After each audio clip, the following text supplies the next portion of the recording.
if you don't mind sharing with me, you just said that you were watching the game in real time and you were actually texting with other cardiologists at that time. What were your initial reactions to what we all saw?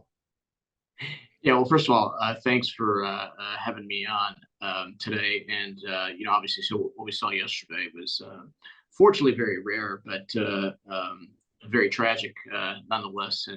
And we obviously wish Mr. Hamlin a speedy recovery.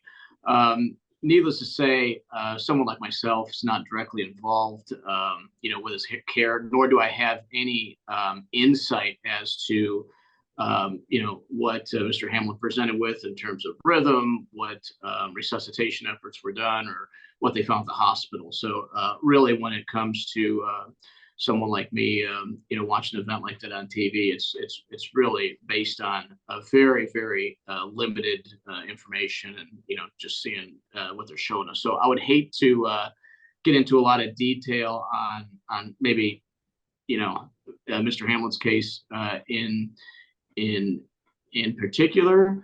But I will tell you that sudden cardiac death or developing a life-threatening arrhythmia in young, otherwise healthy athletes still is fortunately very, very rare. But it's tragic nonetheless when we do see it. And I think it really highlights the fact that we should provide a proper screening when we can, and certainly at this level and even at the collegiate level, there's plenty of screening available with ultrasounds and EKGs.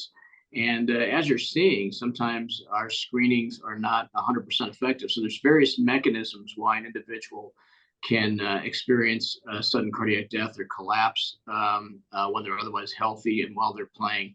And while some of these can be detected, or the risk could be these can be detected with proper screening methods, some of them present independent of any actual structural heart disease, which may have been the case here. So, cardiac arrest is the term that we've heard a lot. That's what the team released, the information that we've heard.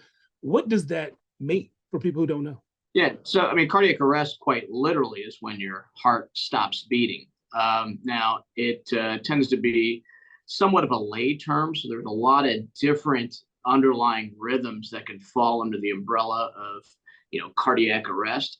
But I think what typically happens is instead of the heart coming to a complete standstill in terms of beating, it actually goes into a very, very chaotic rhythm called ventricular fibrillation. And this is basically when the bottom chamber of the heart is just quivering. It's quivering very fast instead of squeezing. And when that happens, it's not pumping blood effectively. And eventually people get a lack of blood flow and therefore a lack of oxygen to the brain. And you'll often see an individual pass out, lose their pulse, etc.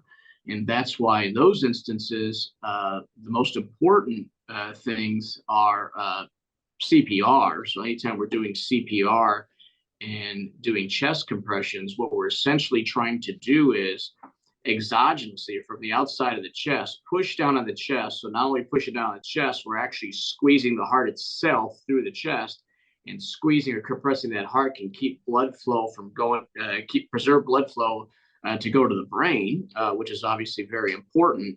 And then ultimately, what we really need in that situation is an AED or a defibrillator. And a defibrillator basically acts to provide an electrical charge to, hopefully reset the heart rhythm and get the heart rhythm back into a regular rhythm. Because then once it gets back into a regular rhythm, the heart can start to pump once again and restore blood flow to the brain. But I think the most critical things when someone suffers a cardiac arrest is very fast and effective CPR and access to an AED, because these are one of the few moments where every second actually counts. I mean, not to take anything away from any type of mechanical injuries that people suffer while playing sports, an ACL, what have you. But the reality is once someone tears an ACL, another few minutes of getting that person medical attention makes very, very little difference in the outcome of that individual. And again, not to take anything away from how significant of an injury that is for athletes. This is a much different animal. This is when someone has cardiac arrest, every second that goes by where the brain's not getting enough blood flow increases that individual's likelihood of dying. So effective CPR and access to an AED in a very, very timely manner is the most important. Yeah, I was actually talking to somebody who's been on those sidelines before, and they told me like an hour before the game, they always go through the plan of like how to make that plan happen as quickly as possible. So I guess that's why, because the timing matters. Every single second matters. It does, yeah. And again, I've been watching sports for a long time. I've never seen anything like this. So I mean, I think to have cardiac arrest on the field, I can't recall at times seeing that. And like I said, fortunately, these are rare instances. Again, not knowing the details of last night's case, but when someone suffers trauma to the chest and then becomes unresponsive and presumably suffers cardiac arrest after that, oftentimes that's even due to a much more rare condition called commotio cordis. And these are excessively rare, really. I don't recall seeing a case myself with a patient, but of course we read about it. We're familiar, with cases nationwide. But basically that involves trauma to the chest wall at a very specific time in the cardiac cycle.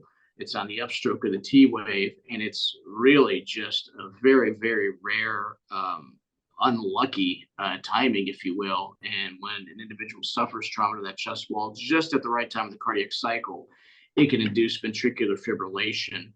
And again, it's just really a freak, unfortunate occurrence. And fortunately, we don't see it very often. But again, most important thing to do in those situations are effective CPR and access to an AED. And can you give me the name of that rare condition again? Yeah, it's called commotio cordis. So it's COMMOTIO, and then a separate word, CORDIS. And again, I just want to stress that we can only speculate here. I've no knowledge of the details of Mr. Hamlin's case, but anytime a cardiologist sees blunt trauma to the chest wall and has someone arrest after that, that tends to be the mechanism. Some of the more common instances where people may have seen videos, etc., are maybe a young baseball player is at bat, gets beamed in the chest with a baseball. And normally we wouldn't equate that trauma to causing much damage, although it certainly wouldn't feel good. But then a few seconds later, after the individual gets beamed in the chest with a baseball, all of a sudden they pass out and arrest. And that's typically a commotio cordis mechanism. Hockey players sometimes getting hit in the chest with a puck, and it induces that ventricular fibrillation would also be another example. I think I recall seeing videos remotely of people participating in martial arts, and maybe someone takes a kick to the chest. Again, it doesn't seem like the most traumatic thing that would induce something as severe as cardiac arrest. But again, mechanistically, it's not necessarily due to the force of the trauma. It's more the timing of the trauma during that particular cardiac cycle that induces VF. And even in other cases, there are individuals that are found that may have suffered a relatively small car accident, and maybe someone's leaned over the steering wheel, and you get up to the accident scene and the person is expired. They've passed away, and you look and it doesn't look like the speed of the accident would really justify someone dying from it. There's no obvious signs of trauma, yet the person's hunched over the steering wheel and it's still a fatal accident. Oftentimes, the theory in those cases are someone gets in a relatively mild accident and just the impact where they hit their chest, either on belt or the steering wheel, induces the commotio cordis, which could be fatal. Fortunately, these are very, very rare, but it seems like the course of events, may have been consistent with that. And the outcomes in those commotio cordis cases, I imagine there's a range. Well, the outcomes are directly dependent on how fast we can get an individual out of that dangerous rhythm. So that blunt trauma causes that really dangerous ventricular fibrillation rhythm that I talked about, where the heart's just quivering. And the faster an individual gets effective CPR and hopefully access to an AED where we can reset the heart rhythm. Once you reset the heart rhythm and the heart starts squeezing as it should, it then starts to effectively restore blood flow and therefore oxygen to the brain. And, I think, a person can do well. Obviously, there's a lot of factors there. In no particular order, one of those would be the age of the individual. So usually younger folks, and someone that's in their 20s is considered young in our world, but usually younger folks tend to fare better. They tend to be more resilient and oftentimes preserve a lot of the brain function when they arrest. Older folks, unfortunately, oftentimes don't fare as well after an arrest. The effectiveness of the CPR. So not all CPR is equivalent. And obviously, when you think about what we're trying to do, we're trying to compress exogenously. We're trying to compress that chest so it ultimately pushes down on the sternum and then squeezes the heart so the blood flow to the brain gets preserved. The effectiveness of that is not necessarily consistent. If 10 different people do CPR, they may do it in 10 different ways. So the more you can keep that blood flow going to the brain, the better.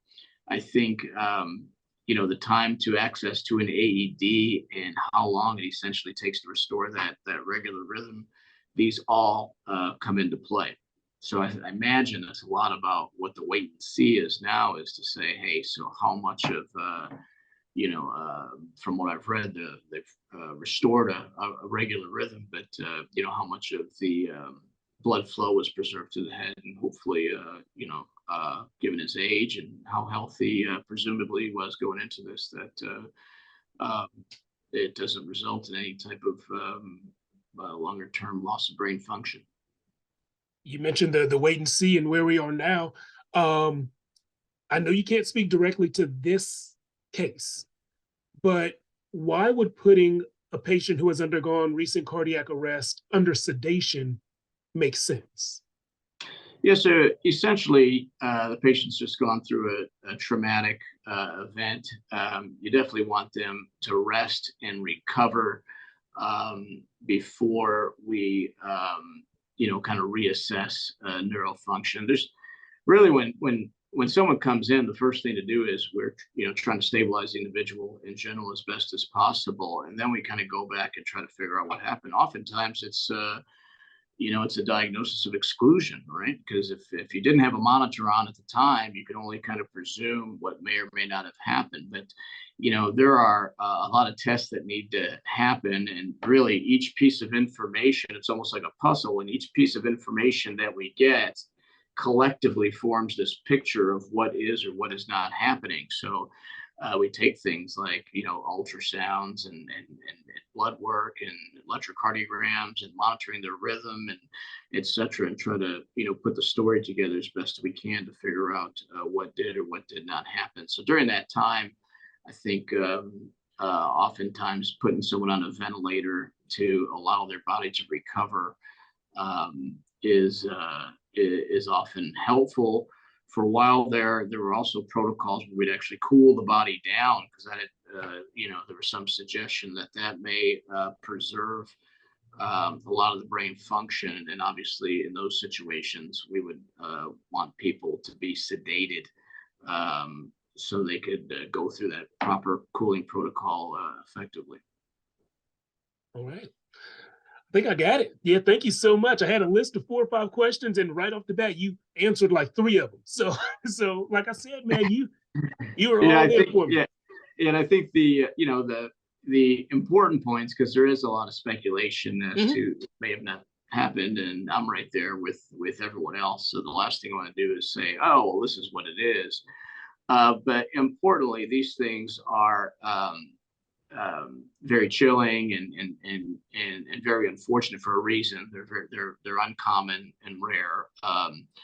And I think everybody, in my opinion, should really appreciate and train themselves to be able to perform adequate CPR, because what happens is hopefully you never need it, but studies would show that if you are trained in CPR and if you have access to an AED, the most common times we use that are on our friends and family, because they tend to be the ones we're around. So the education of learning effective CPR is free.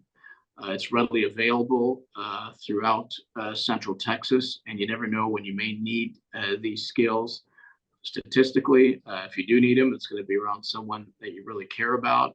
And I would encourage everyone to get properly trained. And it's like insurance. Hopefully you never need it, but gosh, I don't want to sit there and the first time I need it, to feel like I'm going to hurt someone and hold off. So, and the other thing I'll say is that bad CPR is better than no CPR. So I think oftentimes when people don't have a medical background and they see someone unresponsive, pulseless, having a cardiac arrest, oftentimes they don't necessarily want to intervene because they feel they may hurt someone and they don't want to do something wrong. Well, I tell you, when someone's having cardiac arrest and we do nothing, well, that outcome's not going to be good, right? So bad CPR and trying to get some perfusion or blood flow to the brain, I think, is better than nothing. And obviously calling, 911.